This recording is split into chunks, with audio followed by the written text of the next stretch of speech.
Le président Ibrahim Traoré commença son dîner. Il prit une bouchée. Soudain, il sentit un problème. Sa gorge brûlait. Sa poitrine était lourde. Tout le monde dans la salle à manger s'arrêta. On l'avait empoisonné. Mais par qui? Les gardes? Les cuisiniers? Ses conseillers? Et surtout, survivrait-il? La salle à manger du palais présidentiel de Ouagadougou était calme d'habitude. Ce soir-là aussi, tout semblait normal. Après une longue journée, Traoré s'assit pour manger. Ses conseillers étaient avec lui. On ouvre le projet d'eau au nord cette semaine, dit le ministre de l'économie, Khalidou Bari, en regardant ses notes. Les villageois vous attendent. Traoré hocha la tête. Il prit une bouchée de thau avec du poulet frit, un plat burkinabé. C'est le 32e projet sur les 50 promis, dit-il. Il allait continuer, mais il s'arrêta. Sa gorge brûlait. Sa poitrine pesait. Il voyait flou. Ses oreilles bourdonnaient. « Monsieur le Président, ça va ?» demanda le ministre de l'Intérieur, Issouf Kaboré. Traoré ne répondit pas. Il voulut prendre son verre, mais sa main tremblait. Le verre tomba. « Il est empoisonné !» cria Kaboré. « Vite, un médecin !» La salle devint un chaos. Les gardes coururent. Les ministres se levèrent. Les cris fusaient. Traoré luttait pour rester éveillé, mais tout devenait noir. « Fermez le palais !» ordonna le chef de la sécurité, Wentpanga Ouedraogo. Personne ne sort, personne n'entre. C'est une tentative de meurtre. Il courut vers Traoré. Le président tremblait et respirait mal. « Tenez bon, l'aide arrive, » dit-il. L'équipe médicale du palais arriva vite. Le docteur Zongo examina Traoré. « C'est un poison chimique, » dit-il, inquiet. « À l'hôpital, tout de suite. » Avant de s'évanouir, Traoré entendit « Le poison agit vite. On n'a pas beaucoup de temps. » À l'hôpital militaire de Ouagadougou, une zone fut bloquée. Des soldats armés gardaient les couloirs. Dans une chambre, Traoré était relié à des machines. Dehors, la nouvelle se répandait. Des gens priaient devant l'hôpital. Sur les réseaux sociaux, hashtag Priez pour Traoré était partout. « C'est l'œuvre des Occidentaux », criaient certains. Traoré était trop fort pour eux. D'autres disaient « Non, c'est un traître du palais ». Peu importe la vérité, le jeune président luttait pour survivre. Le pays retenait son souffle. Dans un couloir de l'hôpital, le premier ministre Diallo, le chef de la sécurité Ouedraogo et le ministre Kaboré discutaient. « Comment va-t-il » demanda Diallo. « Grave, mais stable », répondit le docteur Zongo avec un rapport. « Le poison est rare. Il faut un expert pour le fabriquer. C'est une tentative de meurtre, dit Ouedraogo. Quelqu'un du palais l'a fait. Qui a préparé le repas? Qui était à table? Restons calmes, dit Diallo. La priorité, c'est que Traoré survive. Mais il faut enquêter. Kaboré hocha la tête. Tout le monde est suspect. Cuisinier, garde, conseiller, serviteur. Et Ouedraogo ajouta, nerveux, même nous. Un silence lourd s'installa. Ils se regardèrent, méfiants.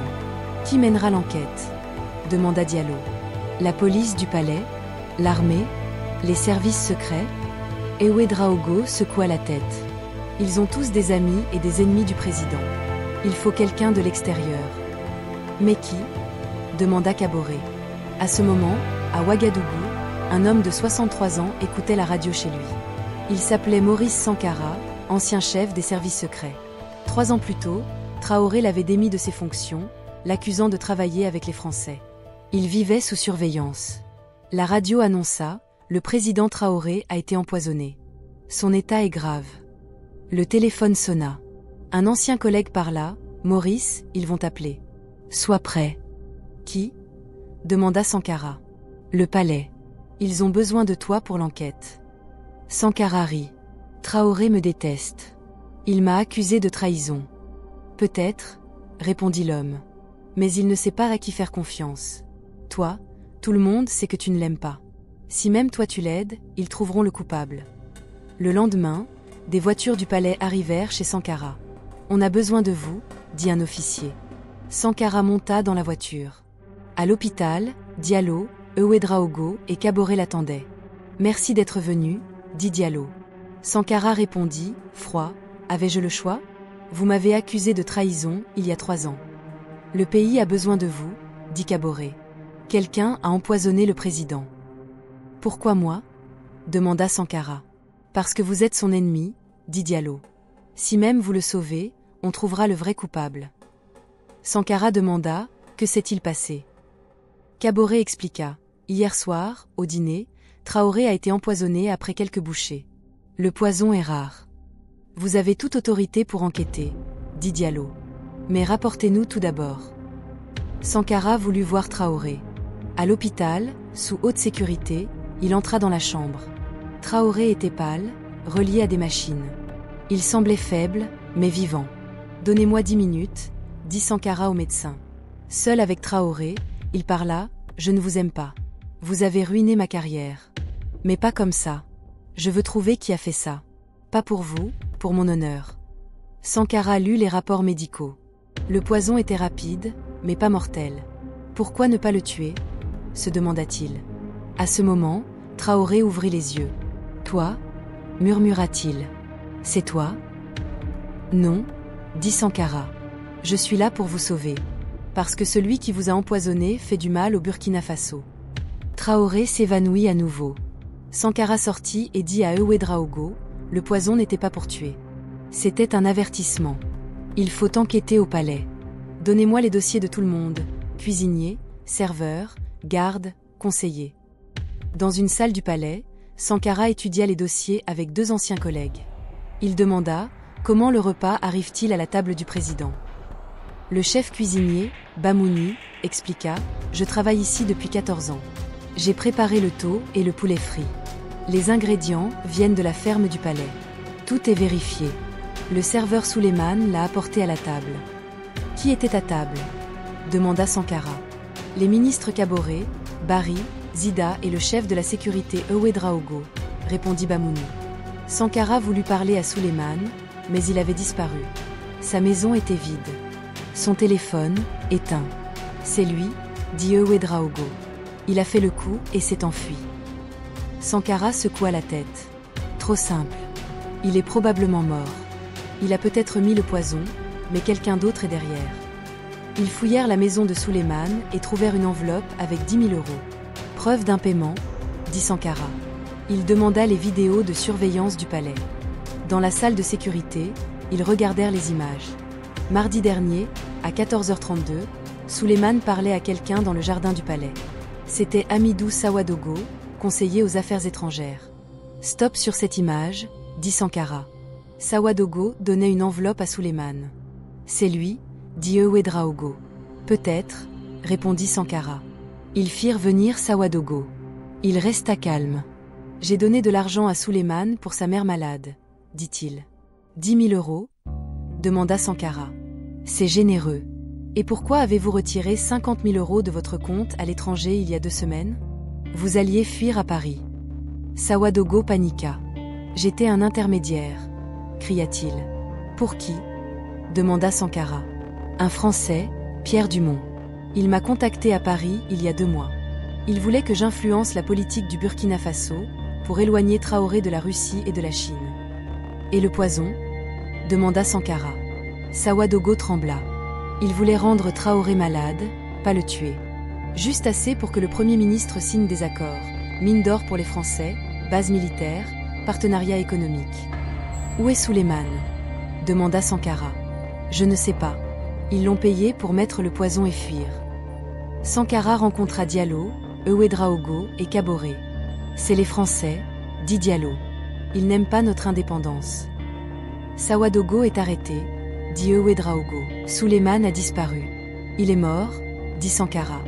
Ils ont effacé les traces. Que faire? Demanda Diallo. Pas d'annonce publique, dit Sankara. Attendons que Traoré aille mieux. J'ai un plan. Le plan était de piéger Pierre Dumont. Sawadogo dirait à Dumont que Traoré était mourant et que Diallo allait signer les accords. Dumont viendrait en secret au Burkina Faso et serait arrêté. À l'hôpital, Traoré allait mieux. Sankara lui expliqua le plan. Faites-le, dit Traoré. On doit savoir qui nous contrôle. Le lendemain, le ministère de la Santé annonça que Traoré était dans un état critique. Puis, ils dirent qu'il était sous respirateur. Sawadogo envoya un message à Dumont, Traoré va mourir. Diallo prend le pouvoir. Il signera les accords. 2 jours plus tard, les médias annoncèrent la mort de Traoré. C'était faux, mais le pays pleura. Des milliers de personnes manifestèrent à Ouagadougou. Pierre Dumont arriva, se faisant passer pour un diplomate. Il rencontra Diallo dans une salle. « Mes condoléances pour Traoré », dit-il, hypocrite. « Merci », dit Diallo. « Asseyez-vous. » Sankara ajouta, « Vous n'êtes pas diplomate, mais espion français. On a enregistré vos appels avec Sawadogo. » Une voix joua, « Traoré est mort ? Super, j'arrive pour les accords. » Dumont pâlit. « C'est faux » cria-t-il. Alors, Traoré entra, palmet vivant. « Je suis plus fort que vous ne pensez », dit-il. Le Burkina Faso aussi. Dumont fut arrêté. La presse internationale parla de l'affaire. La France nia, mais personne ne les crut.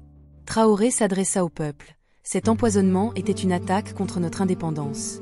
Mais nous sommes plus forts. Il nomma Sankara conseiller à la sécurité nationale. « Pourquoi me faire confiance ?» demanda Sankara. « Parce que vous aimez le Burkina Faso plus que vous me détestez », répondit Traoré. 6 mois plus tard, le Burkina Faso était plus fort. La base militaire française fut fermée. Les mines d'or furent reprises. Un soir, sur le balcon du palais, Traoré dit à Sankara, « Parfois, un ennemi devient un allié. » Sankara hocha la tête. Le poison peut être un remède, si la dose est juste. Abonne-toi pour ne pas manquer nos prochaines histoires. Et laisse un like à cette vidéo si tu soutiens le président Ibrahim Traoré.